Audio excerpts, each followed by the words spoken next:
Good afternoon, everybody, and welcome. I guess we don't have enough seats today. Wow.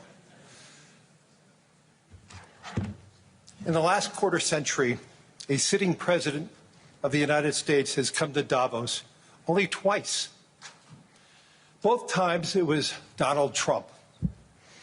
So when I asked to serve in this new role that I have, he was one of the first leaders I called and invited to return.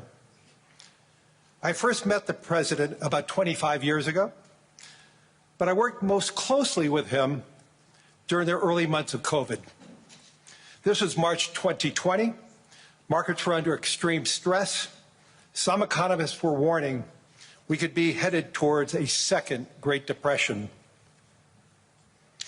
What stood out to me during the extraordinary period was a president's willingness to bring together people from governments, from business, across institutions, across perspectives, to think differently, and importantly, to act decisively. That instinct to act, especially in pivotal moments, is one reason I think he values the World Economic Forum. It is a unique institution that brings together the largest combination of government officials, business leaders, technology leaders, civil society and NGO leaders, anywhere in the world for a genuine dialogue. And particularly, importantly, this year. Thankfully, this group is meeting under better economic circumstances than during the pandemic. But once again, we're facing very serious different economic conditions around the world. One of the central challenges that is impacting me is how capitalism can benefit more, and how can we broaden our global economy for greater and greater participation. That is a question where the president has shown real leadership through investing in infrastructure, reducing barriers to growth, and initiatives like the Trump account, designed to give more Americans a direct stake in the growth of the U.S. economy. As he enters the second year of his second term, we are interested in hearing his plans for 2026 and beyond, and will no doubt create more and more conversation. And that's what the forum is about, a serious conversation in the spirit of dialogue. Discussions where the world is headed, where are we going, and these discussions would be incomplete without the President of the United States, the most important leader in the world. We appreciate him here, so let me introduce and welcome back to Davos the President of the United States, Donald J. Trump.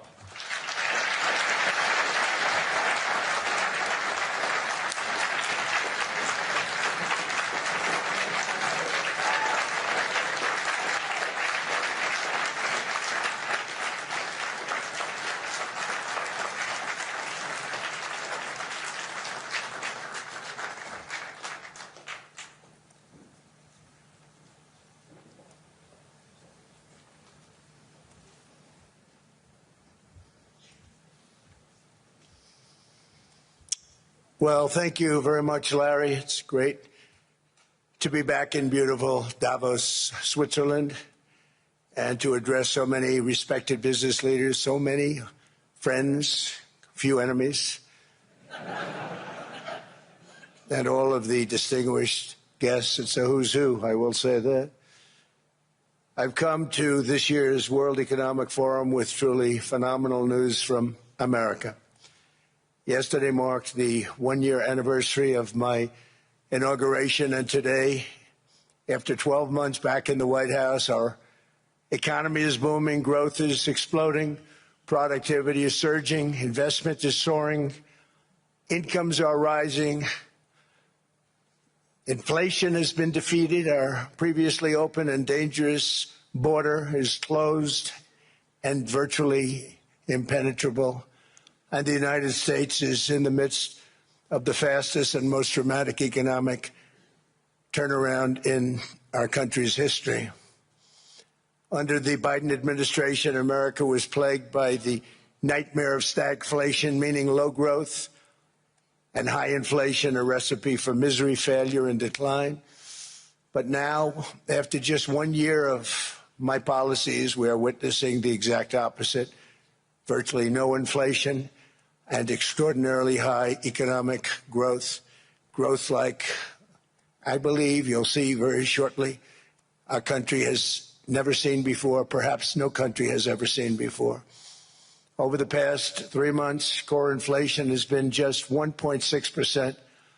Meanwhile, fourth quarter growth is projected to be 5.4%, far greater than anybody other than myself and a few others had predicted.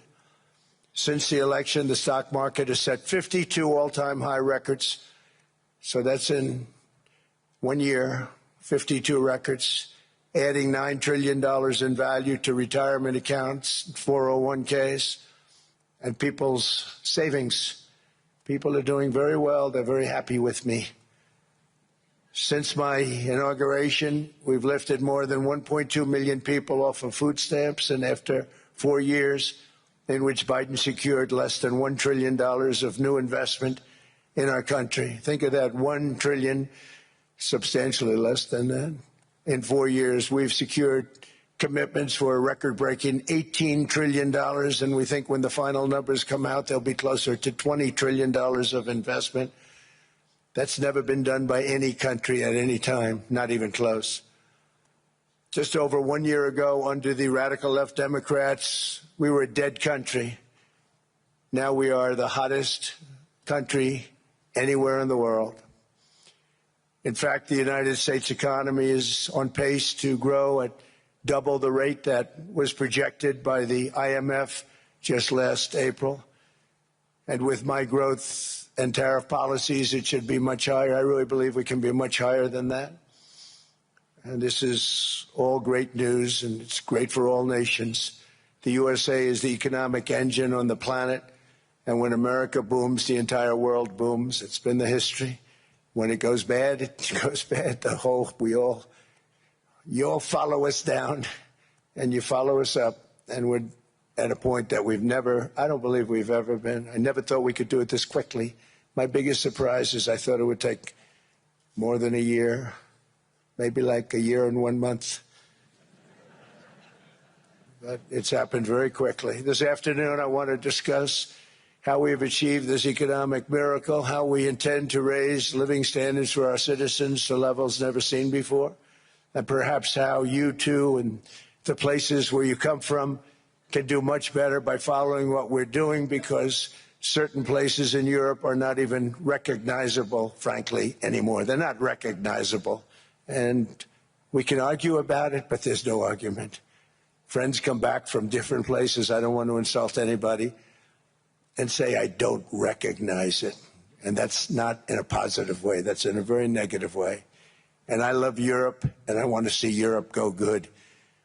But it's not heading in the right direction. In recent decades, it became conventional wisdom in Washington and European capitals that the only way to grow a modern Western economy was through ever-increasing government spending, unchecked mass migration, and endless foreign imports. The consensus was that so-called dirty jobs and heavy industry should be sent elsewhere, that affordable energy should be replaced by the Green New Scam, and that countries could be propped up by importing new and entirely different populations from faraway lands. This was the path that Sleepy Joe Biden administration and many other Western governments very foolishly followed, turning their backs on everything that makes nations rich and powerful and strong. And there's so much potential in so many nations. The result was record budget and trade deficits and a growing sovereign deficit driven by the largest wave of mass migration in human history. We've never seen anything like it. Quite frankly, many parts of our world are being destroyed before our very eyes, and the leaders don't even understand what's happening. And the ones that do understand aren't doing anything about it. Virtually all of the so-called experts predicted my plans to end this failed model would trigger a global recession and runaway inflation. but we have proven them wrong. It's actually just the opposite. In 1 year, our agenda has produced a transformation like America has not seen in over 100 years. Instead of closing down energy plants, we're opening them up. Instead of building ineffective, money-losing windmills, we're taking them down and not approving any. Instead of empowering bureaucrats, we're firing them, and they're going out and getting jobs in the private sector for 2 and 3 times what they were making in government. So they started off hating me when we fired them, and now they love me. Instead of raising taxes on domestic producers, we're lowering them and raising tariffs on foreign nations to pay for the damage that they've caused.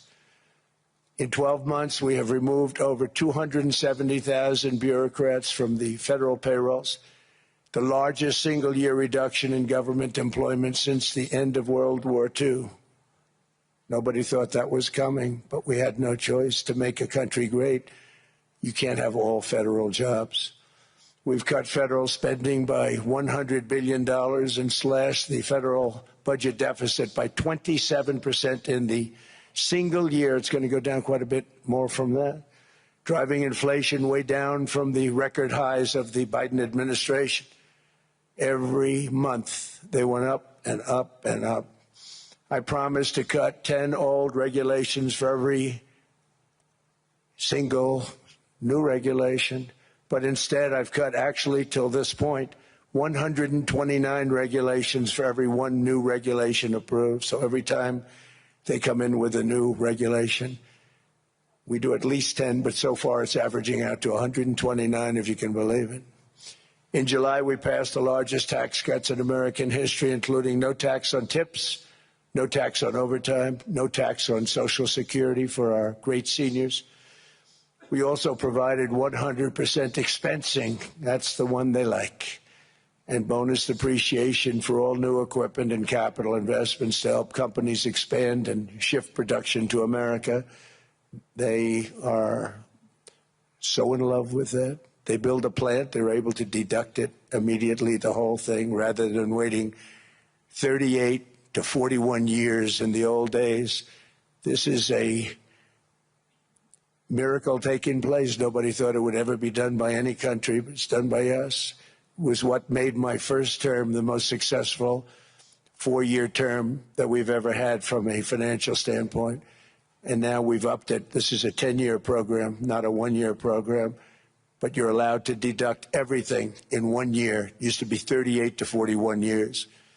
With tariffs, we've radically reduced our ballooning trade deficit, which was the largest in world history. We were losing more than $1 trillion every single year, and it was just wasted. It was going to waste. But in 1 year, I slashed our monthly trade deficit by a staggering 77%, and all of this with no inflation, something everyone said could not be done. There were a couple of brilliant people that actually thought I was doing the right thing. I thought I was doing the right thing. Now they all think I'm doing the right thing because they can't believe the numbers. American exports are now up by more than $150 billion. Domestic steel production is up by 300,000 tons a month, and it's doubling over the next 4 months. It's doubling and tripling, and we have steel plants being built all over the country. Nobody thought they'd see that. Factory construction is up by 41%, and that number is really going to skyrocket right now because that's during a process that they're putting in to get their approvals, and we've given very, very quick, fast approvals. In the process, we've made historic trade deals with partners covering 40% of all U.S. trade. Some of the greatest companies and countries in the world. We have countries as our partner, too. The European nations, Japan, South Korea. They're our partners. They've gone into massive deals with us, especially on oil and gas. And these agreements raise growth and cause stock markets to boom, not only in the U.S., but virtually every country that came to make a deal, because, as you've learned, when the United States goes up, you follow. It's really become a staple In America, I've stopped the nation-wrecking energy policies that drive up prices while sending jobs and factories to the world's worst polluters. They are indeed polluters. Under sleepy Joe Biden, new domestic oil and gas leases fell by 95%. Think of that. And they wonder, why was gasoline going up so fast? The gasoline actually topped $5 a gallon, and some places $7 a gallon, and more than 100 major power plants were violently shut down by incompetent people that had no idea what the hell they were doing. Under my leadership, U.S. natural gas production is at an all-time high by far. U.S. oil production is up by 730,000 barrels a day, and last week we picked up 50 million barrels from Venezuela alone. Venezuela has been an amazing place for so many years, but then they went bad with their policies. 20 years ago it was a great country, and now it's got problems, but we're helping them. And those 50 million barrels, we're going to be splitting up with them, and they'll be making more money. But they've made it a long time. Venezuela is going to do fantastically well. We appreciate all of the cooperation we've been giving. We've been giving great cooperation. Once the attack ended, and they said, let's make a deal. More people should do that. But Venezuela is going to make more money in the next 6 months than they've made in the last 20 years. Every major oil company is coming in with us. It's amazing. It's a beautiful thing to see. The leadership of the country has been very good. They've been very, very smart. The price of gasoline is now below $2.50 a gallon in many states, $2.30 a gallon in most states. Then we'll soon be averaging less than $2 a gallon. In many places, it's already down even lower, $1.95 a gallon. Numerous states are at $1.99, numbers that nobody has heard for years. Actually, since my last administration, we got it down to around those numbers. I've signed an order directing an approval of many new nuclear reactors. We're going heavy into nuclear. I was not a big fan because I didn't like the risk, the danger. But they have the progress they've made with nuclear is unbelievable, and the safety progress they've made is incredible. We're very much into the world of nuclear energy, and we can have it now at good prices and very, very safe. And we're leading the world in AI by a lot. We're leading China by a lot. I think President Xi respects what we've done, in part because I've allowed these big companies building these massive buildings to build their own electric capacity. They're building their own power plants, which when added up is more than any country anywhere in the world is doing. I read recently an article in the Wall Street Journal that China's creating so much energy, and they are. I got to hand it to them. But we're creating as much or more, and we're letting them do that. I'm very proud of it. It was my idea. I said, you can't create this much energy. We needed more than double the energy currently in the country just to take care of the AI plants. And I said, we can't do that. We have an old grid system. And I came up with the idea, you know, you people are brilliant. You have a lot of money. Let's see what you can do. You can build your own electric generating plants. And they looked at me. They didn't believe me. All of the names that are, I think, in the room right now, if you want to know the truth, they didn't believe it. And I said, no, you can't. They came back 2 weeks and they didn't have the plant. They said, we thought you were kidding. I said, no, not only am I not kidding, you're going to have your approvals within 2 weeks. I always say nuclear will take 3 weeks. But most aren't going that. They're going oil and gas. They're even going coal in some cases. Because of my landslide election victory, the United States avoided the catastrophic energy collapse which befell every European nation that pursued the Green New Scam, perhaps the greatest hoax in history. The Green New Scam, windmills all over the place, destroy your land, destroy your land. Every time that goes around, you lose $1,000. You're supposed to make money with energy, not lose money. Here in Europe, We've seen the fate that the radical left tried to impose on America. They tried very hard. Germany now generates 22% less electricity than it did in 2017.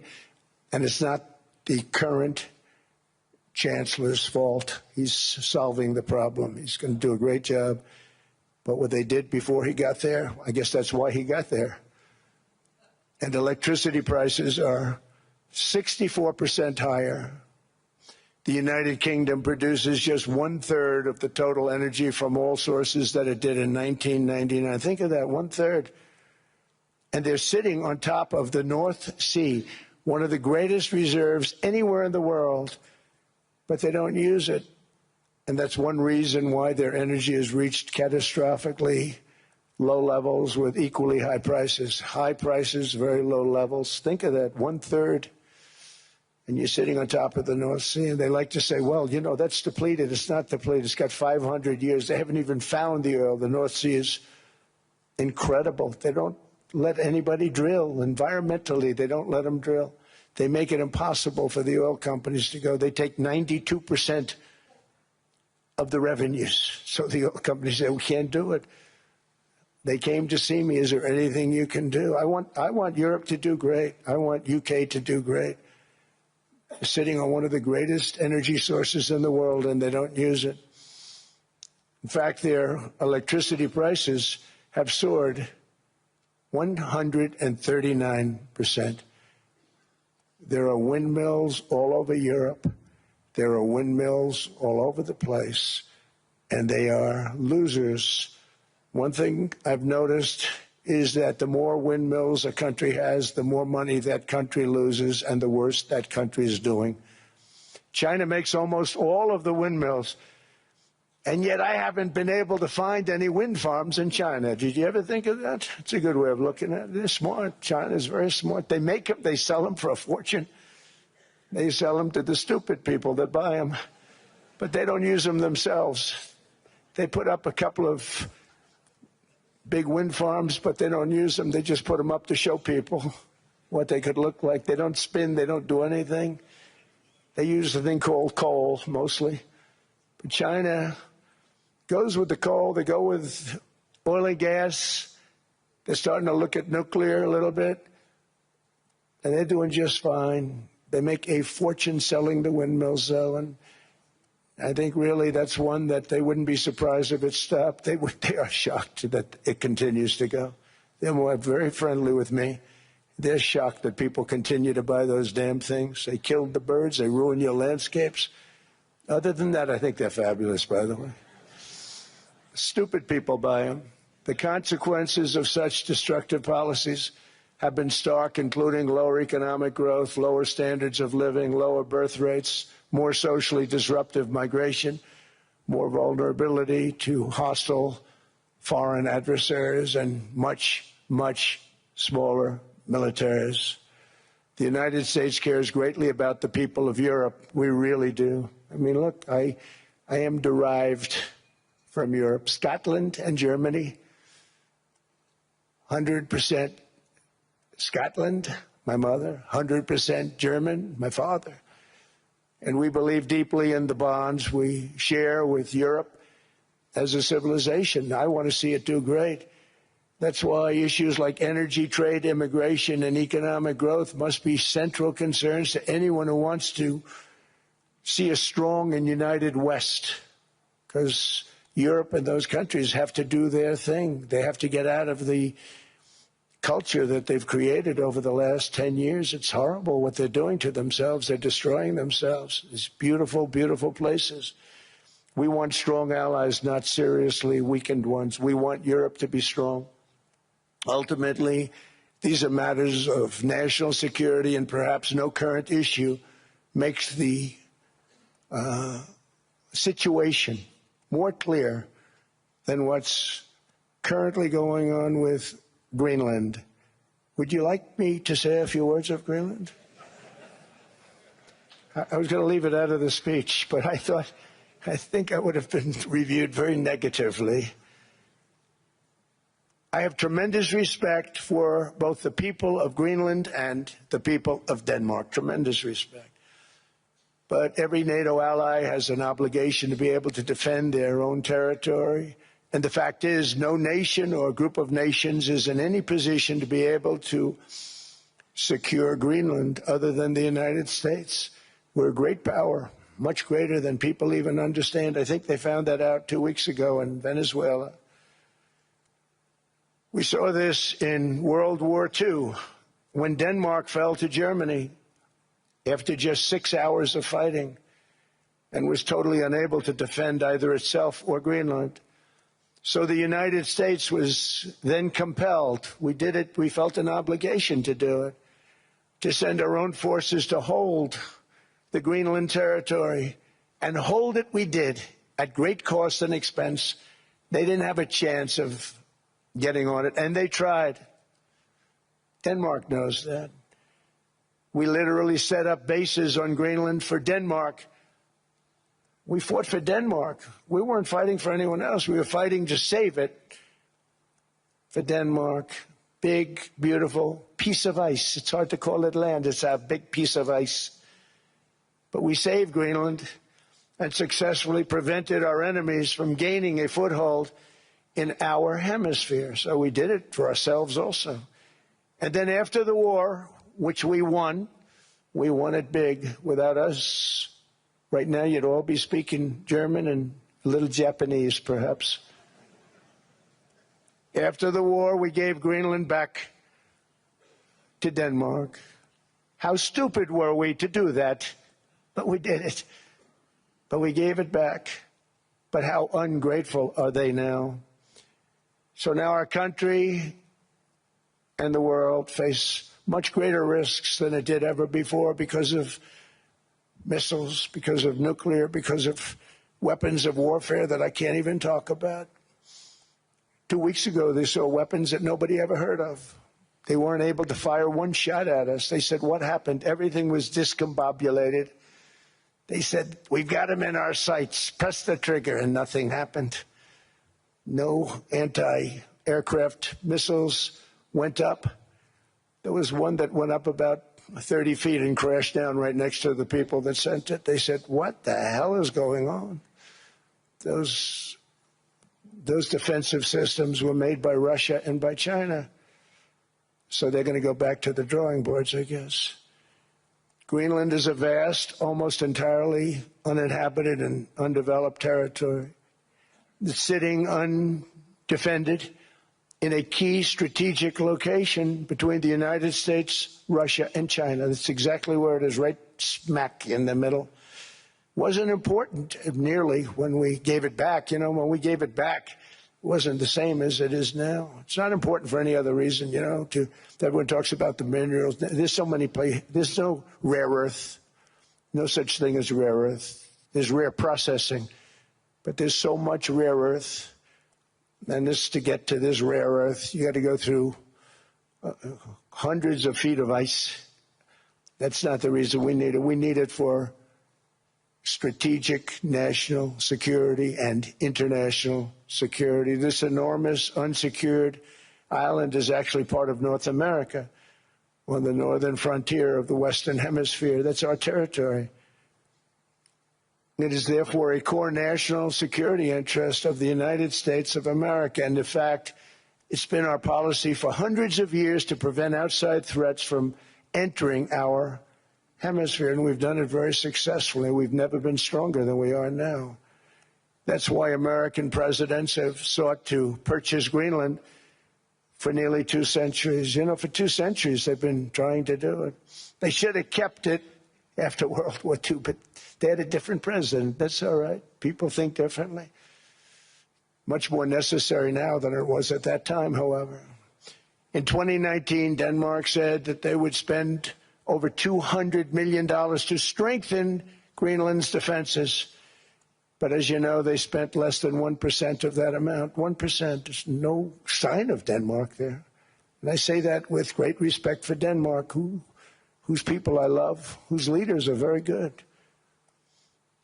It's the United States alone that can protect this giant mass of land, this giant piece of ice, develop it and improve it and make it so that it's good for Europe and safe for Europe and good for us.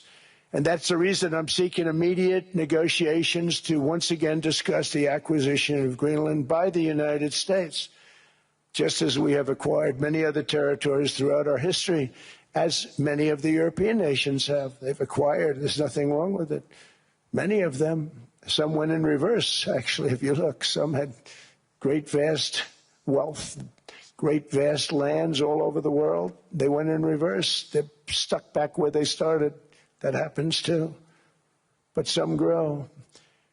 But this would not be a threat to NATO. This would greatly enhance the security of the entire alliance, the NATO alliance. The United States is treated very unfairly by NATO. I want to tell you that. And when you think about it, nobody can dispute it. We give so much and we get so little in return. And I've been a critic of NATO for many years. And yet I've done more to help NATO than any other president by far, than any other person. You wouldn't have NATO if I didn't get involved in my first term. The war with Ukraine is an example. We are thousands of miles away, separated by a giant ocean. It's a war that should have never started, and it wouldn't have started if the 2020 U.S. presidential election weren't rigged. It was a rigged election. Everybody now knows that. They found out. People will soon be prosecuted for what they did. It's probably breaking news, but it should be. It was a rigged election. You can't have rigged elections. You need strong borders, strong elections, and ideally a good press. I always say it. Strong borders, strong elections, free, fair elections, and a fair media. The media is terrible. It's very crooked. It's very biased, terrible. But someday it'll straighten out because it's losing all credibility. Think of it. When I went in a landslide, a giant landslide, won all 7 swing states, won the popular vote, won everything, and I only get negative press. That means that it has no credibility. And if they're going to get credibility, they're going to have to be fair. So you need a fair press. But you also need those other elements. And I inherited a terrible, terrible situation. If you look, the border was open. The inflation was raging. Everything was bad with the United States when I came into office. But I also inherited a mess with Ukraine and Russia, something that would have never happened. And I know Putin very well. He and I would discuss Ukraine. It was the apple of his eye, but he wasn't going to do anything. I said, Vladimir, you're not doing it. He would never have done it. It was terrible what happened. I could see it happening, too. After I left, I could see it happening. Biden had given Ukraine and NATO $350 billion, a staggering sum, $350 billion. I came in, and just like the southern border, just like inflation, just like our economy, I said, wow, this place is in trouble, meaning our country. All of these things were out of control. But the border was out of control. We fixed it with the strongest border anywhere in the world. And I've now been working on this war for 1 year, during which time I settled 8 other wars. India, Pakistan. I settled other wars that were. Vladimir Putin called me, Armenia, Azerbaijan. He said, I can't believe you settled that one. They were going on for 35 years. I settled it in 1 day. And President Putin called me. He said, you know, I can't believe I've worked on that war for 10 years trying to settle it. I couldn't do it. I said, do me a favor, focus on settling your war. Don't worry about that one. What does the United States get out of all of this work, all of this money, other than death, destruction, and massive amounts of cash going to people who don't appreciate what we do? They don't appreciate what we do. I'm talking about NATO. I'm talking about Europe. They have to work on Ukraine. We don't. The United States is very far away. We have a big, beautiful ocean separating us. We have nothing to do with it. Until I came along, NATO was only supposed to pay 2% of GDP. But they weren't paying. Most of the countries weren't paying anything. The United States was paying for virtually 100% of NATO. And I got that stopped. I said, that's not fair. But then, more importantly, I got NATO to pay 5%, and now they were paying, and now they are paying. So something nobody said was possible. They said we will never go up higher than 2%. But they went to 5%, and now they're paying the 5. They didn't pay the 2, and now they're paying the 5. And they're stronger for it, and they have an excellent, by the way, Secretary General, who's possibly in the room. Mark, are you here? Yes, he's here. Hello, Mark.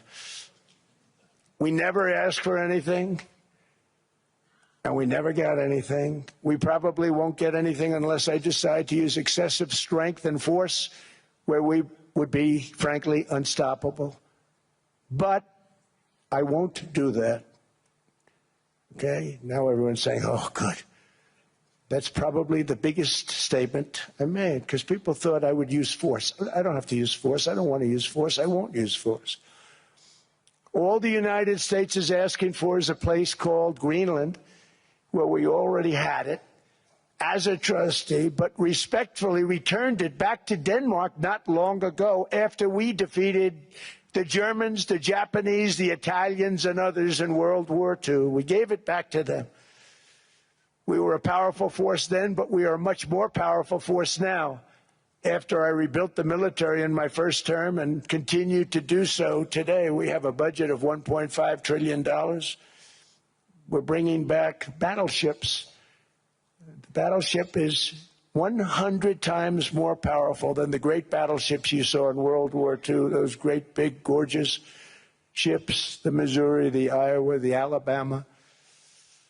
Because I thought maybe we could take them out of mothballs. They said, no, sir, these ships are 100, think of that, 100 times more powerful than those big, magnificent pieces of art that you saw so many times ago, that you still see on television. You say, wow, what a force. 100 times, each ship 100 times more powerful than the big battleships of the past. So that was the end of the mothball story. So what we have gotten out of NATO is nothing except to protect Europe from the Soviet Union and now Russia. I mean, we've helped them for so many years. We've never gotten anything, except we pay for NATO. And we paid for many years until I came along. We paid for, in my opinion, 100% of NATO because they weren't paying their bills.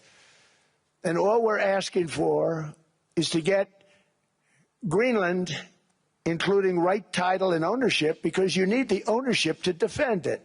You can't defend it on a lease. Number one, legally it's not defensible that way, totally. And number two, psychologically, who the hell wants to defend a license agreement or a lease, which is a large piece of ice in the middle of the ocean where, if there is a war, much of the action will take place on that piece of ice. Think of it. Those missiles would be flying right over the center of that piece of ice.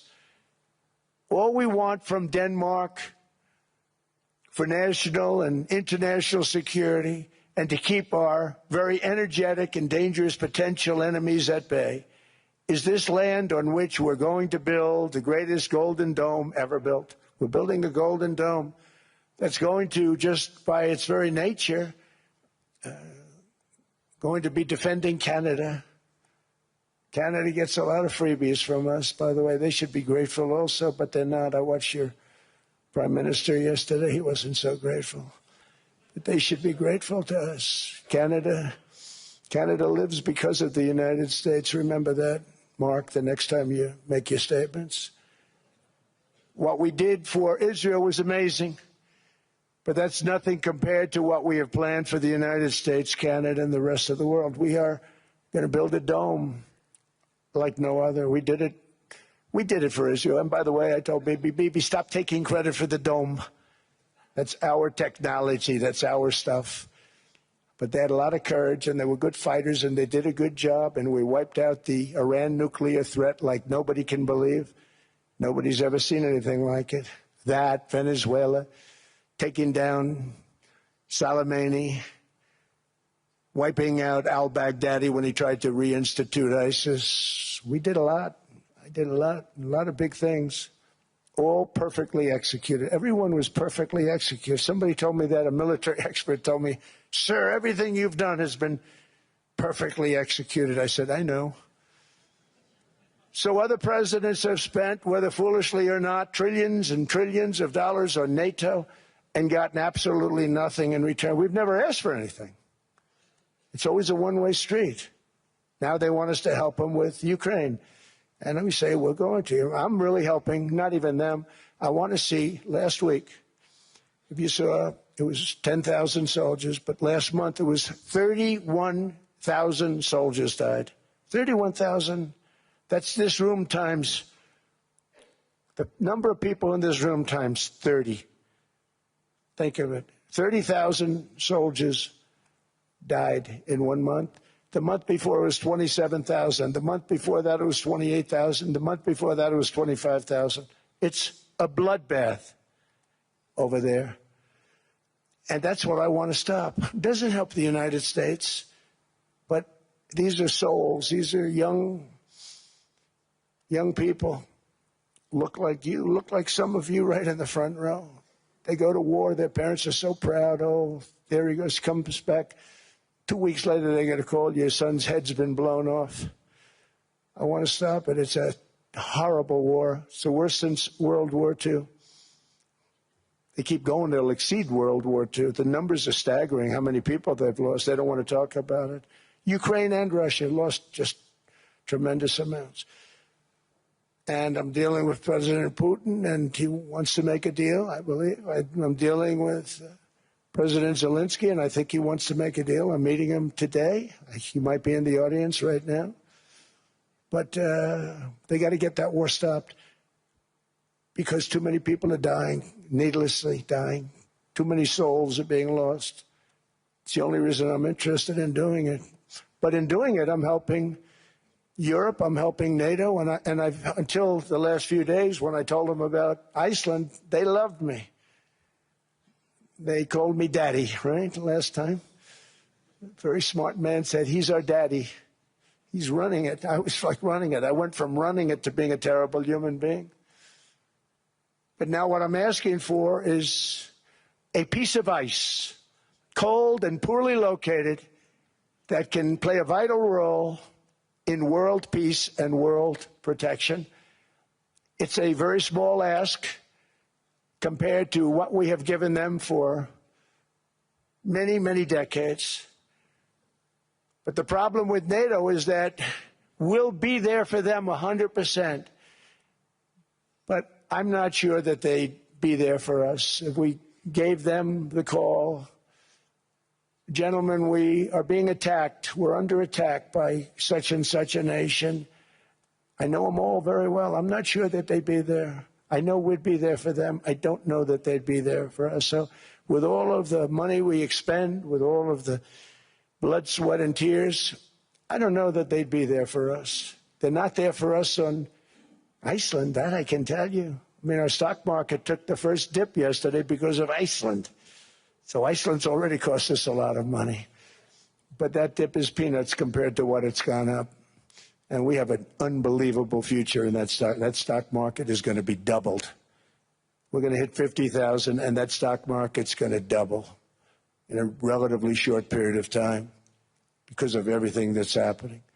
But this is a good example. After giving NATO and European nations trillions and trillions of dollars in defense, they buy our weapons. We make the greatest weapons in the world, but now we're going to make them faster, much faster. You saw that. I put a cap on the salaries, then I put no buybacks, no stock buybacks, no various other things that they were doing. I mean, they were making $50 million, but it would take them 3 years to give you a Patriot missile. I said, that's not good. My chauffeur can do a better job than that, and he makes slightly less than 50. They make big salaries. If they're going to make those big salaries, they're going to have to produce a lot faster. The good news is we have the greatest equipment in the world. Now we're going to start making it a lot faster. They're going to build additional plants. And all of the money that goes into stock buybacks is going to go into building plants. We're not allowing stock buybacks by defense companies any longer. They're going to build new plants to make Tomahawks, Patriots. We have the best equipment, F-35s. F-47, the new one just coming out. They say it's the most devastating plane, fighter jet ever. Who knows? They called it 47. If I don't like it, I'm going to take the 47 off it. I wonder why they called it 47. We'll have to think about that. But if I don't like it, I'm going to take that 47 off. But it's supposed to be the Stage 6. It's supposed to be the first Stage 6 plane, undetectable, like our B-2 bombers were undetectable. They flew right over Iran. They were undetectable. And they did their job, and they got the hell out of there. So we want a piece of ice for world protection, and they won't give it. We've never asked for anything else, and we could have kept that piece of land, and we didn't. So they have a choice. You can say yes, and we will be very appreciative, or you can say no, and we will remember. A strong and secure America means a strong NATO, and that's one reason why I'm working every day to ensure our military is very powerful, our borders are very strong, and above all, our economy is strong because national security requires economic security and economic prosperity, and we have the greatest that we've ever had. Biden and his allies destroyed our economy and gave us perhaps the worst inflation in American history. They say 48 years, I say forever, but I think 48 years is the equivalent to forever. Whether it's 48 years or ever, it's terrible, costing the typical family $33,000. What they did to this country should never, ever be forgotten. It's early, but he has to be rated as the worst president we've ever had by far. The auto pen did much of the damage. The auto pen, he was the auto pen president, because I don't believe a sane president would have ever signed the kind of things that he signed. But now grocery prices, energy prices, airfares, mortgage rates, rent, and car payments are all coming down, and they're coming down fast. We inherited a mess, but we've done a hell of a job in 12 months.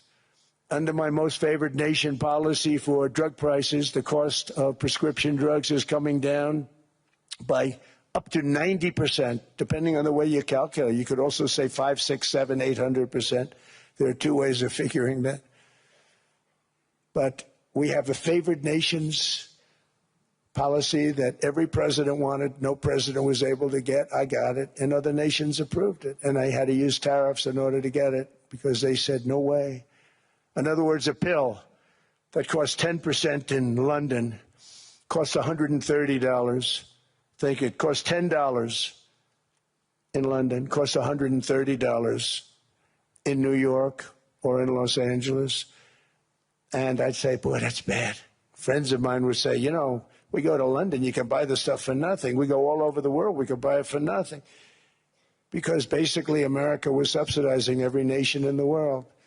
Because presidents allowed them to get away with it. It became very tough. So when I called up Emmanuel Macron, I watched him yesterday with those beautiful sunglasses. What the hell happened? But I watched him sort of be tough. But he was at $10 for a pill. And I said, Emmanuel, and I have all the big pharmaceutical companies are in total agreement. It wasn't easy, by the way. They're tough, smart. They've been getting away with the scam for a long time. But they gave it up. But they said, you'll never get the countries to approve it. I said, why is that? Because they won't. They always said, we're not paying any more. Get the rest for the United States. So over the years, they stayed the same. We just went up, up, up. And I mean, we would pay 13, 14, 15 times more than certain countries would. So I said, no, they'll approve it 100%. Sir, you'll never get them to approve it. I said, I guarantee you. But I actually started with Emmanuel, who probably is in the room too. And I like him. I actually like him. Hard to believe, isn't it? And I said, Emmanuel, you're going to have to lift the price of that pill to $20, maybe $30. Think of that. That means it's a doubling of prescription drugs. Might be a tripling, might be a quadrupling. It's not easy. No, no, no, Donald, I will not do that. I said, yes, you will, 100%. He said, no, no, no. You're asking me to double. I said, Emmanuel, you've been taking advantage of the United States for 30 years with prescription drugs. You really should do it, and you will do it. I have no doubt. In fact, I am 100% sure you're going to. No, no, no, I will not do it. Because, yes, in all fairness to him, he has to double or triple. Because the world being a bigger place than the United States, it's not that you meet in the middle. You just have to go up some, and we come down a lot. They go up a little, we come down a lot. So we're at $130, they're at 10. So they may have to go to 20 or 30. No more than that. I said, Emmanuel, you're going to be doubling or tripling? No, no, no. I said, here's the story, Emmanuel. The answer is you're going to do it, you're going to do it fast. And if you don't, I'm putting a 25% tariff on everything that you sell into the United States and a 100% tariff on your wines and champagnes. And that's about 10 times more than what I'm requesting. And you're going to do it. I don't want to go public with it, but you may make me do that. No, no, Donald, I will do it. I will do it. It took me, on average, 3 minutes a country, saying the same thing. You will do it. They all said, no, no, no, I will not do it.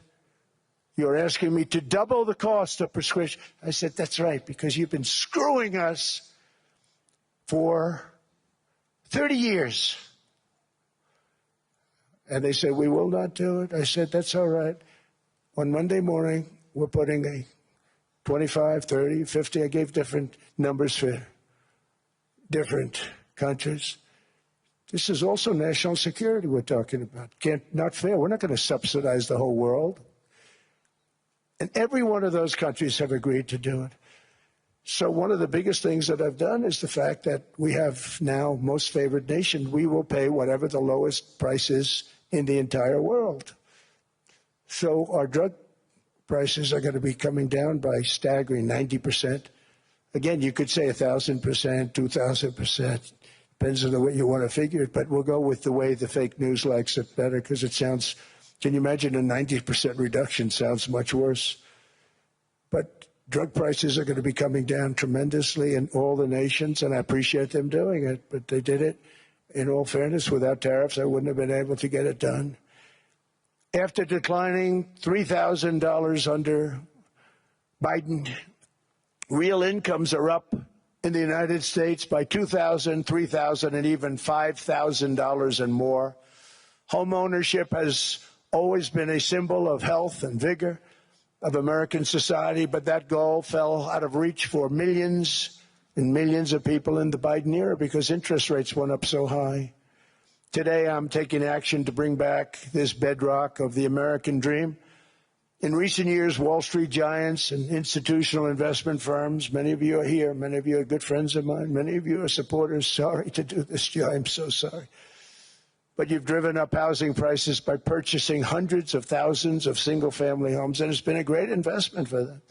Often as much as 10% of houses on the market. You know, the crazy thing is a person can't get depreciation on a house, but when a corporation buys it, they get depreciation. Okay, that's something we're going to have to think about, too. I don't know if too many people think about that. You buy a corporation, they buy 500 houses. They buy hundreds of thousands. They buy 500 houses. They can take depreciation. A person sweats and works and buys one house, they can't. But homes are built for people, not for corporations, and America will not become a nation of renters. We're not going to do that. That's why I have signed an executive order banning large institutional investors from buying single-family homes. It's just not fair to the public. They're not able to buy a house. And I'm calling on Congress to pass that ban into permanent law, and I think they will. One of the biggest barriers to saving for a down payment has been surging credit card debt. The profit margin for credit card companies now exceeds 50%, one of the biggest. And they charge Americans interest rates of 28%, 30%, 31%, 32%. Whatever happened to usury? So to help our citizens recover from the Biden disaster, all caused by this horrible, just horrible precedent, I'm asking Congress to cap credit card interest rates at 10% for 1 year. And this will help millions of Americans save for a home. They have no idea they're paying 28%. They go out there a little late in their payment and they end up losing their house. It's terrible. To unleash innovation and savings and financing, I'm also working to ensure America remains the crypto capital of the world. And to that end, last year I signed the landmark Genius Act into law. Now Congress is working very hard on crypto market structure legislation, Bitcoin, all of them, which I hope to sign very soon, unlocking new pathways for Americans to reach financial freedom. And I did it for two reasons. Number one, I thought it was politically good, and it was. I got tremendous political support. But more importantly, China wanted that market too. It's just like they want the AI.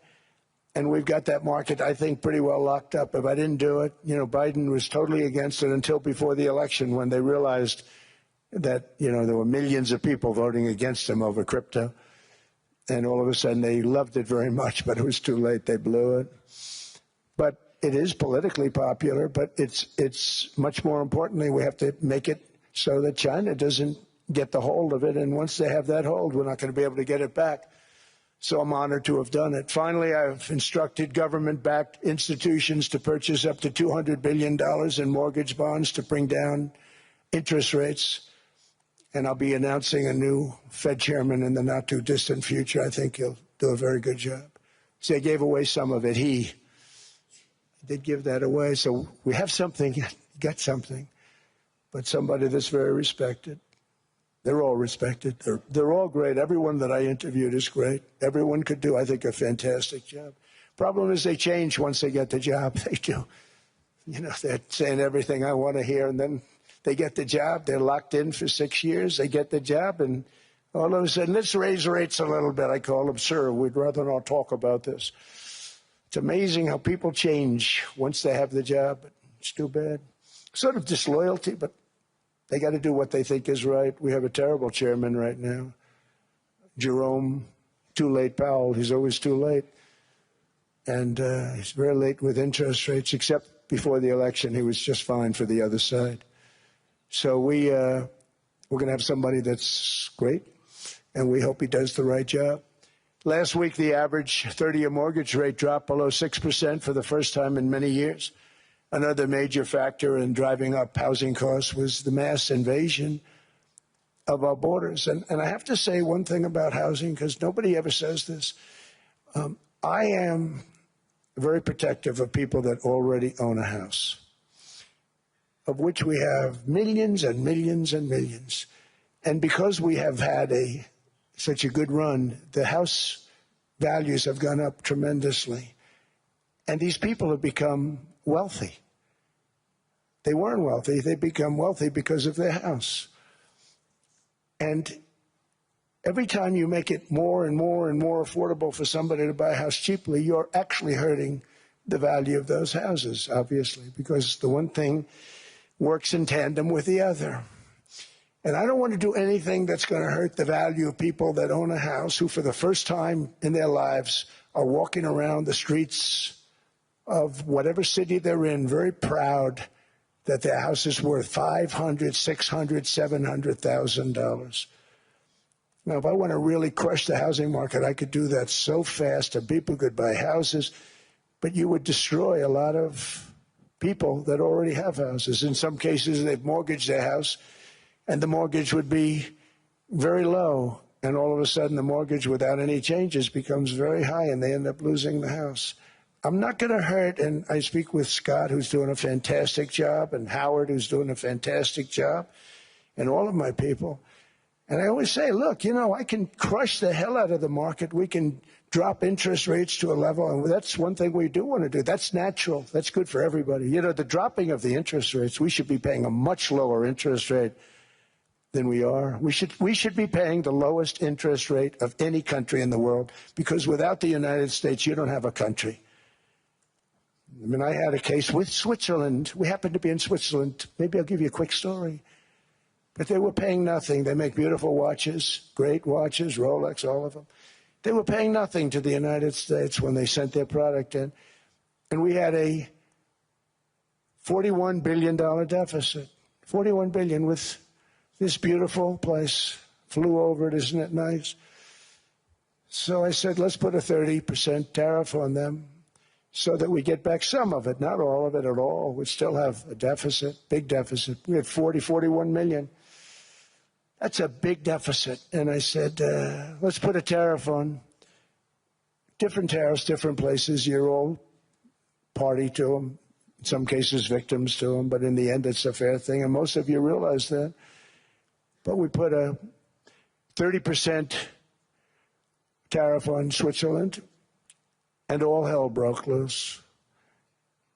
They were calling, I mean, like you wouldn't believe. And I know so many people from Switzerland, incredible place, incredible, brilliant place.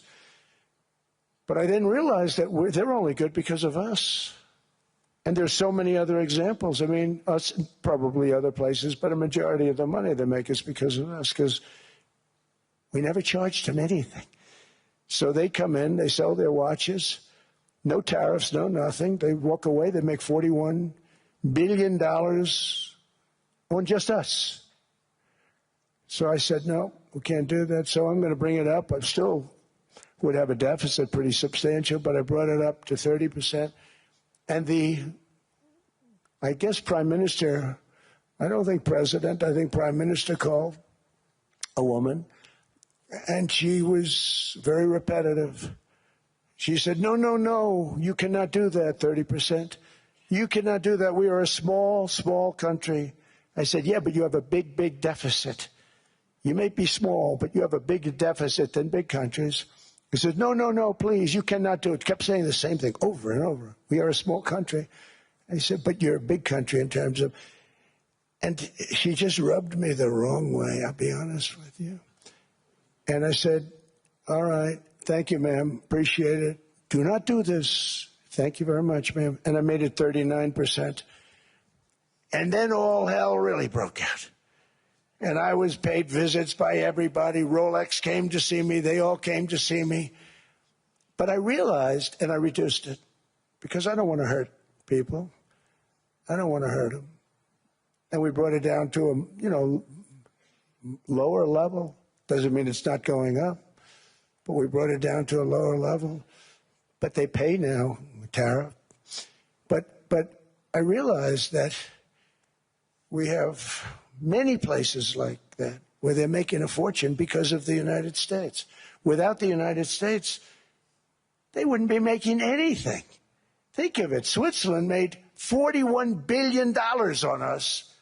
And as she said, it's a small place.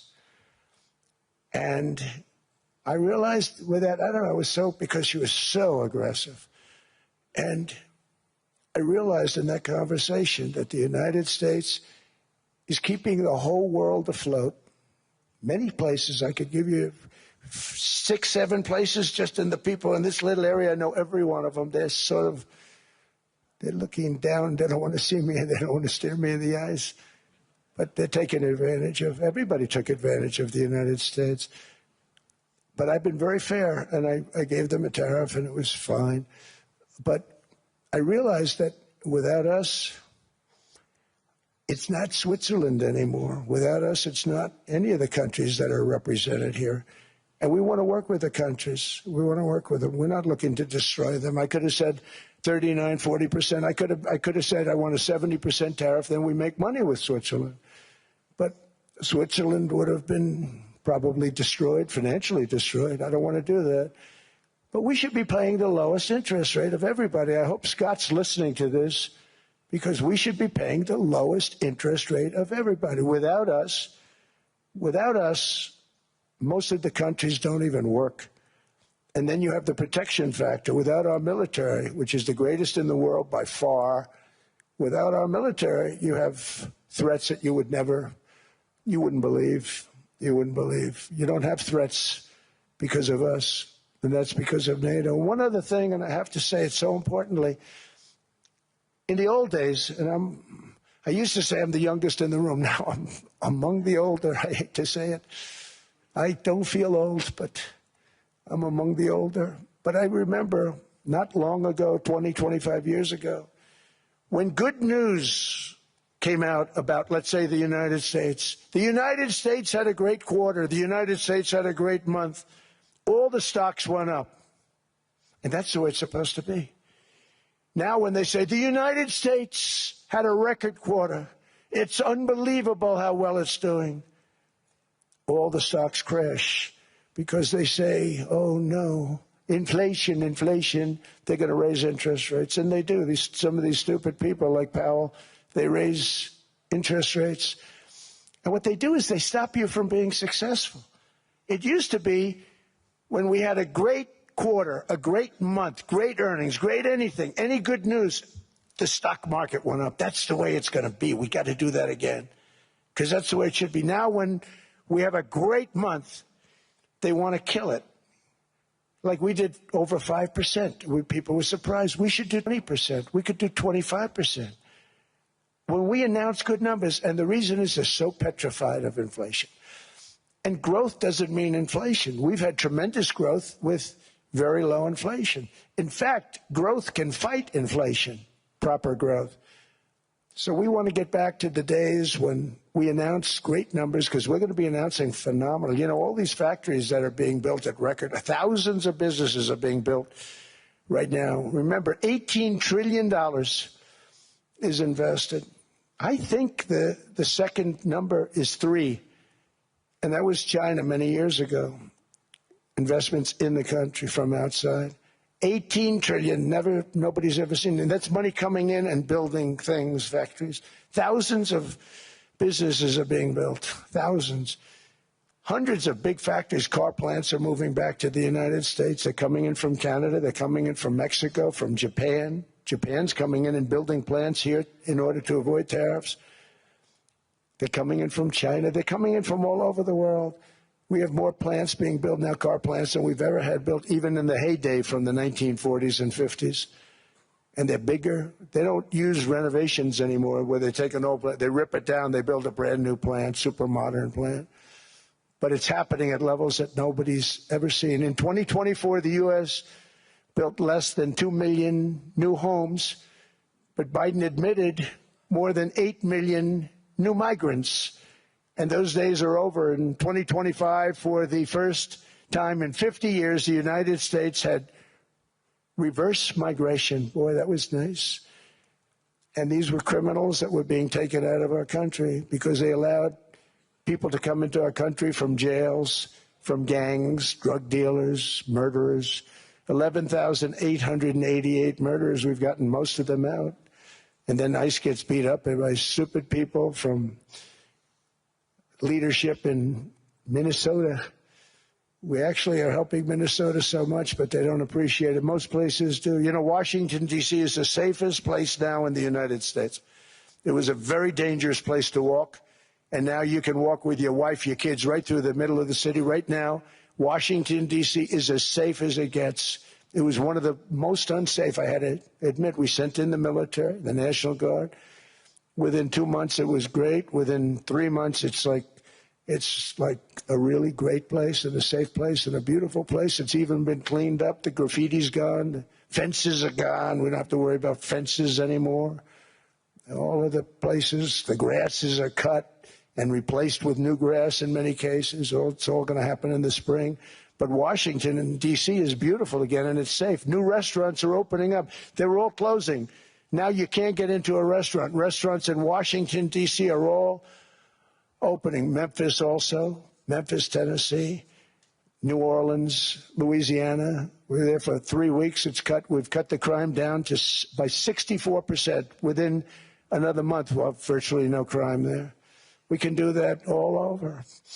We're going to help the people in California. We want to have no crime. I know Gavin was here. I used to get along so great with Gavin when I was president. Gavin's a good guy. And we're going to, if he needed it, I would do it in a heartbeat. I'd love to see. We did help them a lot in Los Angeles, a lot with the early in my term when they had some problems. But we would love to do it. I will say this, if I were a Democrat governor or whatever, I would call up Trump. I'd say, come on in, make us look good. Because we're cutting crime down to nothing. And we're taking people out, career criminals, who are only going to do bad things, and we're bringing them back to their countries. But where we've done it, it's been amazing. And we have a capacity to do it at much greater levels. We're cutting illegal aliens off welfare and other government benefits, and I have directed that starting immediately, there will be no more payments to sanctuary cities because they are really just sanctuaries for criminals. They're really protecting criminals, and those are the ones we have to get out of the country: murderers, drug dealers, the mentally insane. They emptied their mental institutions into the United States. And despite that, we have the lowest crime numbers that we've ever had in the history of the country. Just came out. But equally importantly, we're cracking down on more than $19 billion in fraud that was stolen by Somalian bandits. Can you believe that Somalia? They turned out to be higher IQ than we thought. I always say these are low IQ people. How do they go into Minnesota and steal all that money? And we have, they're pirates. They're good pirates, right? But we shoot them out of the water just like we shoot the drug boats out. They're not pirating too many boats lately, do you notice? When they go out into those boats, they want to take over $1.5 billion tanker loaded up with oil. And they say, we're going to blow up your boat. They have powerful weapons. You hit the side of the boat, you blow the whole thing up. The insurance companies are petrified. So they say, just give them the boat. We'll give them money instead. And I don't do that. We blow them right the hell out of the water. We see them going out. We blow them out of the water. We don't have any pirates so much anymore. If we do, they won't be there long. We've cut down with the hitting of the boats that are loaded up with drugs, including submarines. Can you believe they actually buy small? They call mini subs, very fast. They're meant for drugs. We've knocked out 2 of them. The Democrats say they were fishing. You have ruined somebody's fishing weekend, I would say. A submarine is not a fishing boat. You don't fish. But we've knocked down drugs by water, the oceans, the sea, by 97.2%. Think of that. And I actually say, who the hell are the 3%? Because I would not want to be piloting one of those boats. We knocked them down, and now we're going to start on land. We're going to knock it all out. The land is the easy part. What we did on sea is incredible, and that's our great military. The situation in Minnesota reminds us that the West cannot mass import foreign cultures which have failed to ever build a successful society of their own. I mean, we're taking people from Somalia, and Somalia is a failed, it's not a nation. Got no government, got no police, got no military, got no nothing. And then we have this fake congressperson who they just reported is worth $30 million. You believe this? Ilhan Omar, talking about the Constitution provides me. She comes from a country that's not a country. And she's telling us how to run America. Not going to get away with it much longer, let me tell you. The explosion of prosperity and conclusion and progress that built the West did not come from our tax codes. It ultimately came from our very special culture.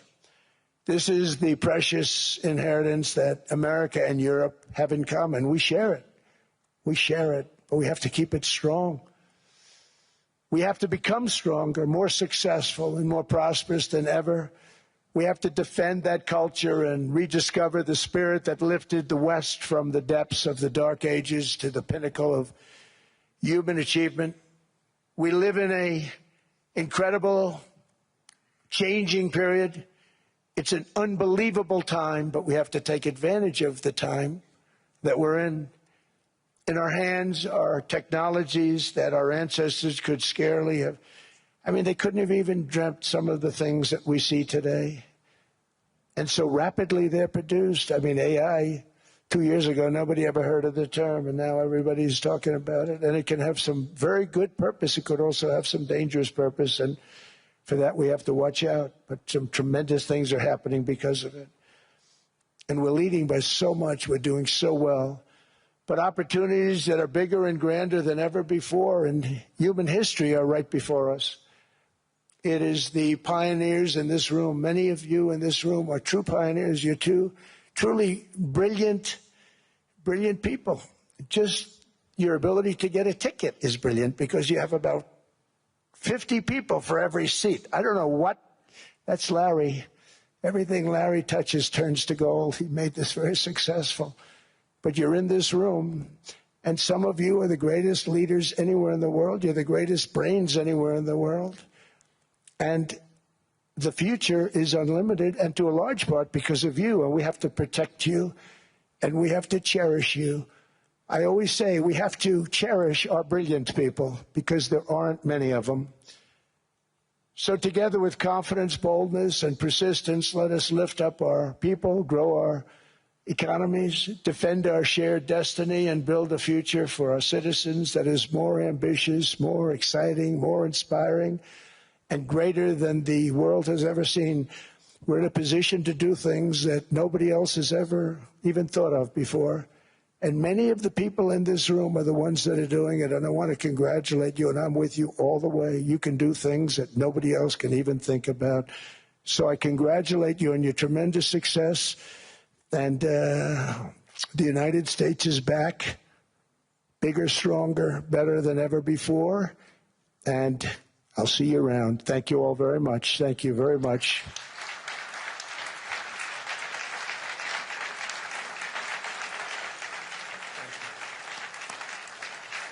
Thank you.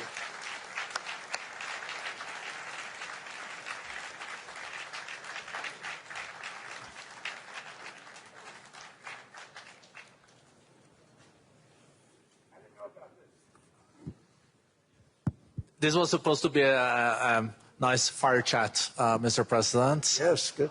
I got set up now.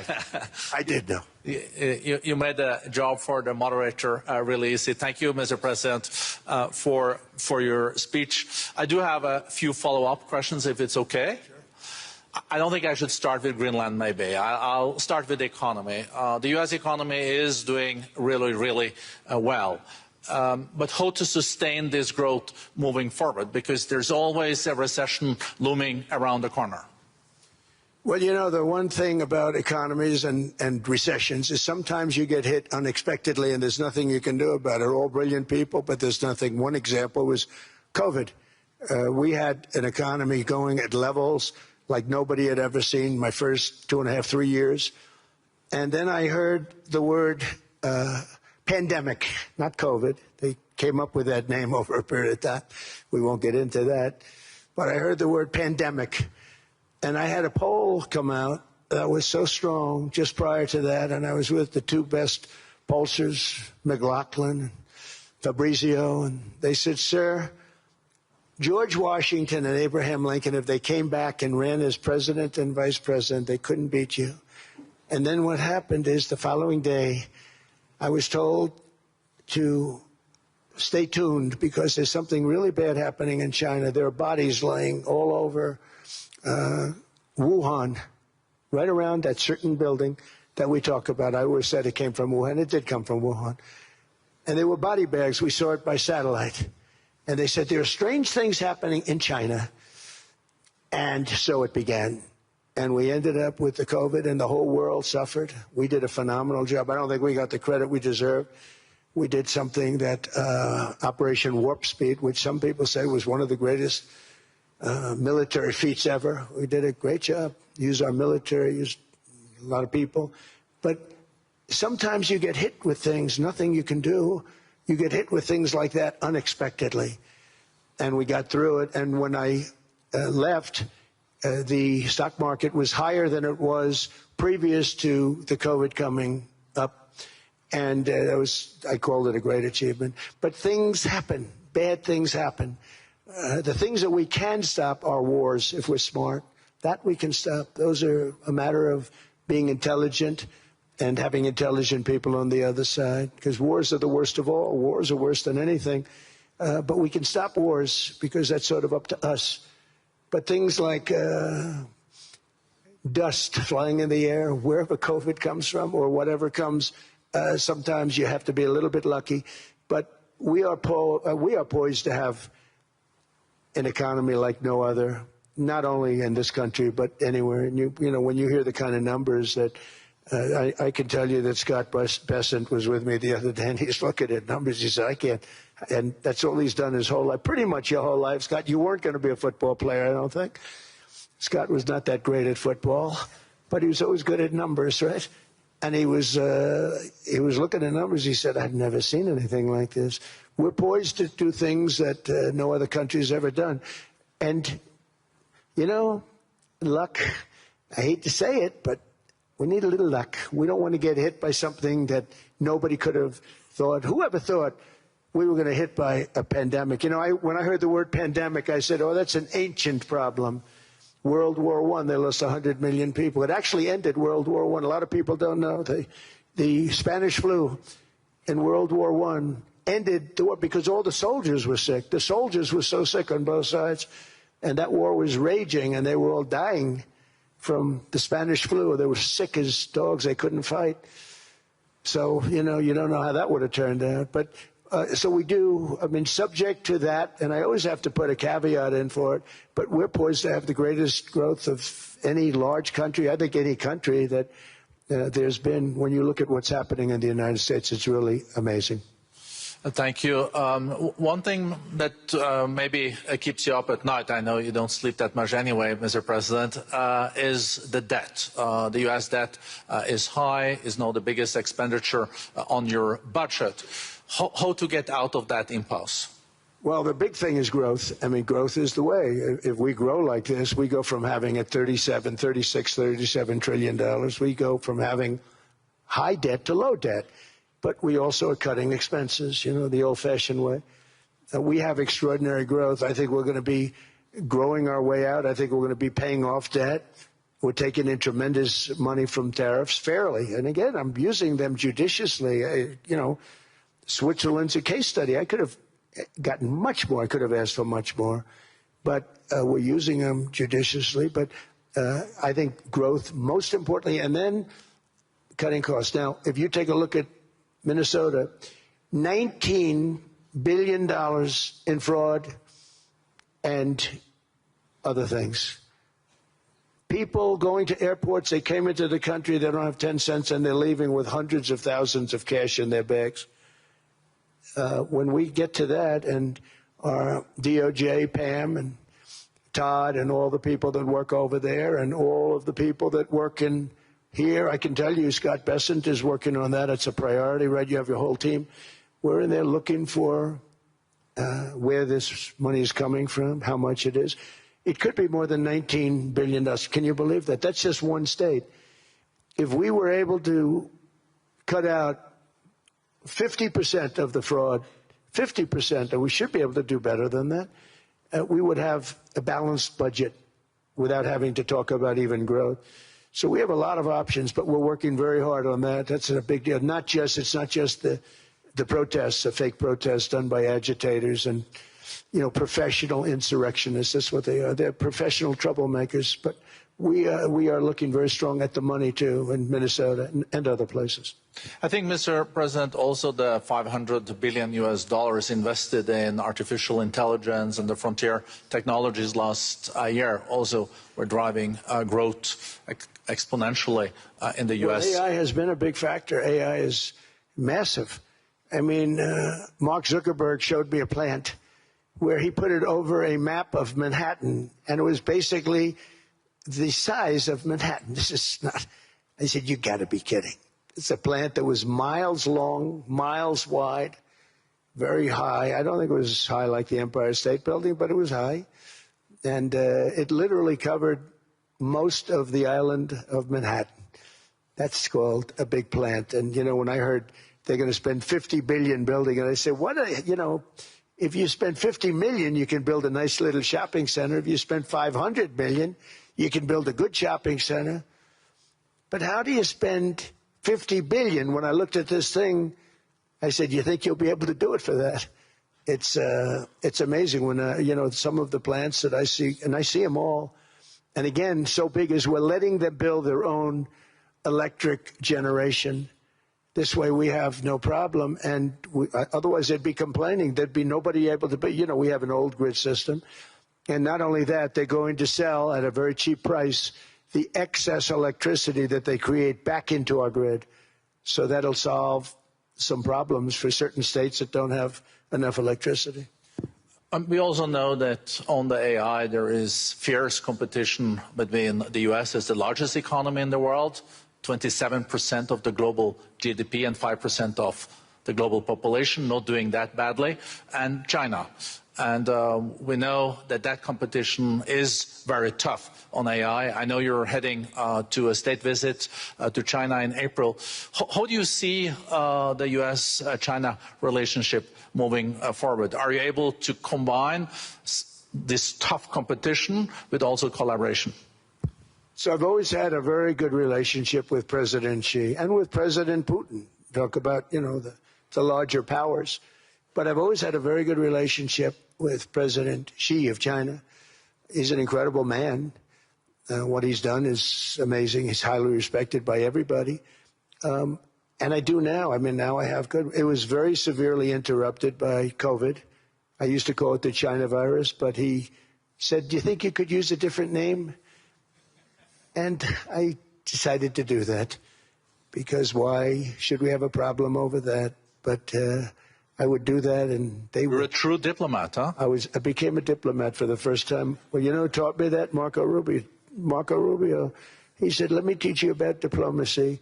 Hey, any guy that gets approved by 100% of the votes, think of it. He got liberal Democrats and radical right Republicans to approve him. He's the only one. The next one was like lost 45 votes, right? But he got all 100 votes voting for him. And at first I wasn't happy about it. I said, wait a minute, I don't like that. And now it turns out that the Democrats probably wish they didn't do that. And Marco has been fantastic. Marco, stand up, please. You have done a great job as Secretary of State. He's going to go down as the best Secretary of State. And Scott, and we have Susie, who's the first female Chief of Staff, and she's the best Chief of Staff, too. And I see Howard Lutnick, who I know spoke, and Howard's fantastic. Some of the deals we're doing are great. And I want to pay particular attention because we have Chris. And Chris, you got up and spoke, I think. He's the #1 oil man in the world because I was going to put Doug Burgum, who's fantastic. I don't know if Doug's here. Is Doug here? Doug Burgum is fantastic. He said, "Sir, there's one man better than me." And he introduced me to Chris. And he turns out to be. So we're drilling more oil and gas now than we ever have by almost double. Is that right, Chris? And on top of it, we get a lot coming out of Venezuela. So anyway, so we're doing great. The country is just doing great. We have great people. Thank you. And I see other people. We have Steve Witkoff. We have Jared. I got so many people. I'm in trouble because when I go back, they're going to be people with long faces. Sir, you didn't introduce me. I got so many people. And we have a lot of the greatest people anywhere in the world. I know them all. So I won't continue because we'd be here all day. Thank you, Mr. President. We also know that you're a deal maker, and then maybe coming back to Greenland and Ukraine. What kind of deal in the end do you see between the U.S. And Denmark? Because, you know, I guess you see it now as a negotiation going on, or?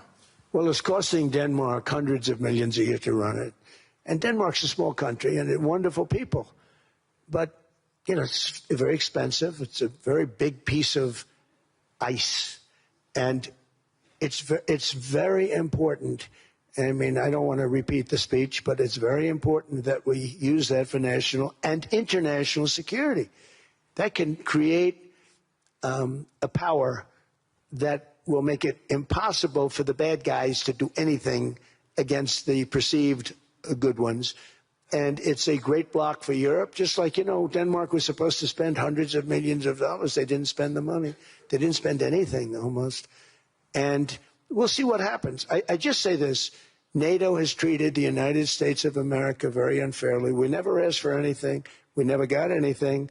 We actually took care of the needs of NATO for years and years, which I felt was always unfair. So I got NATO to pay because they're rich countries. But I think it's time that NATO step up. We're helping them with Ukraine.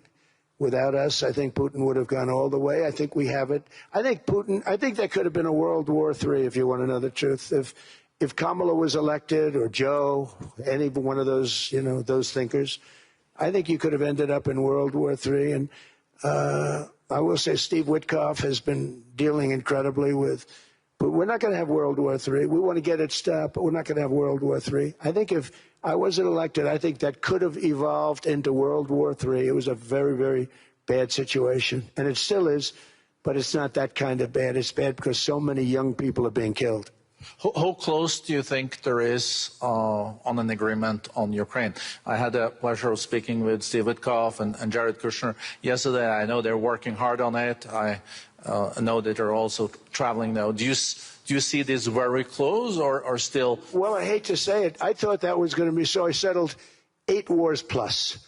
And I thought that was going to be one of my easier ones. Not the easiest. Some I settled in a matter of hours because I'm good at that stuff. You know, the United Nations should be doing this. I shouldn't be doing it, but it doesn't matter. It's got to get done, saving a lot of lives. We're saving millions of lives. With Ukraine, Russia, there's tremendous hatred between President Zelensky and President Putin. That's not good.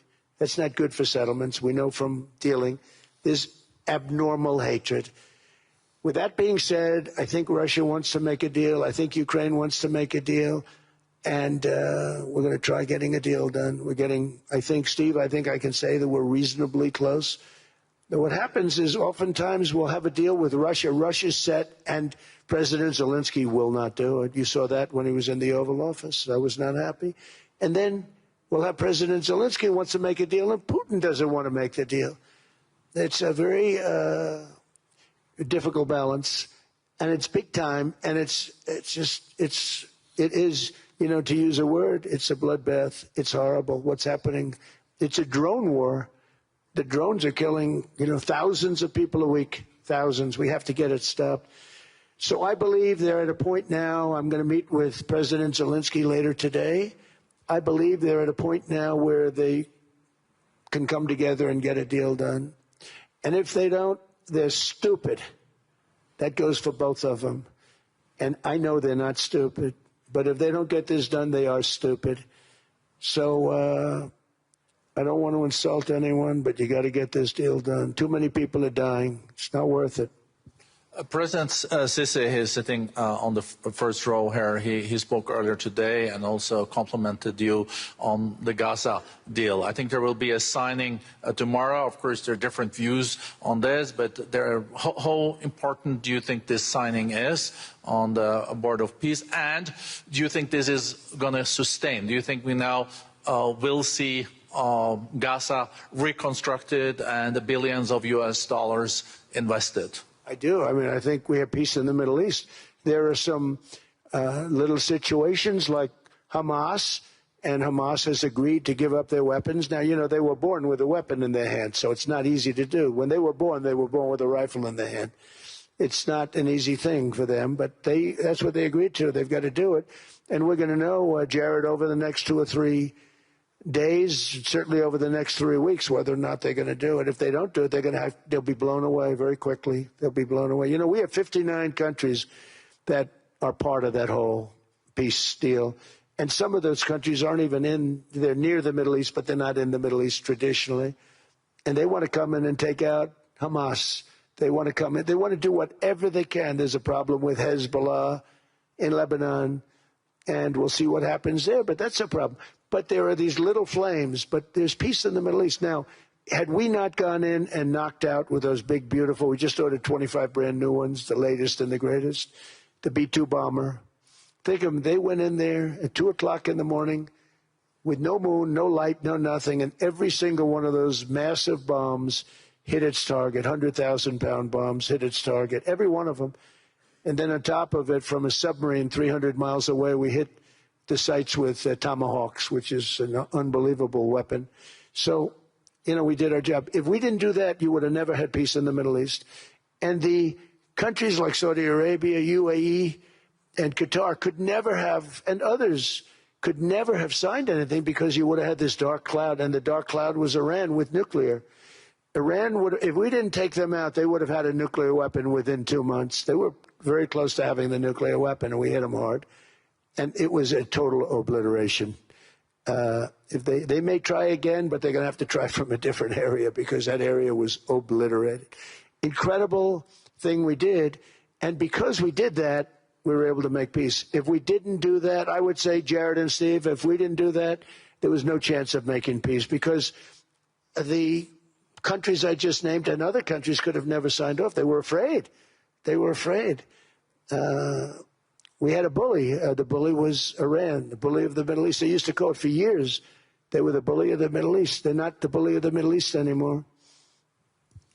Mr. President, I know you even had to change a plane last night, so I guess you didn't have much sleep, but I think you're...